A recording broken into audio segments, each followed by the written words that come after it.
Hi, it's me again with Corel Roll Tips and Tricks, and a young lady contacted me today, and she's a little upset. She's been working on these three clip arts for an anniversary plaque, and the customer likes none of them, and they picked this tree.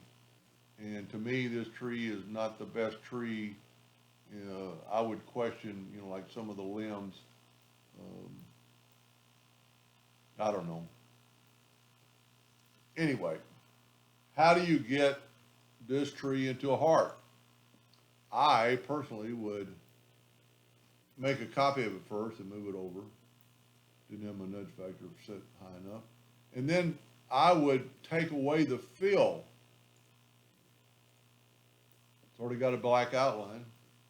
And I would grab under common shapes, or yours might say basic shapes, I would draw a heart. And then I would put it in here, make sure it kind of fits. I think we're good. Select everything and intersect. Now what this did, it blocked off the edges of the limb. It sealed the limb, so now we can smart fill it with the black to make the tree. And now you have a heart in the shape of a tree, or the tree in the shape of a heart. And I would actually, for the one I'm doing it for, I'd hold down my shift key and I would do a couple of hearts and just see which one the lady likes the best, give her some options.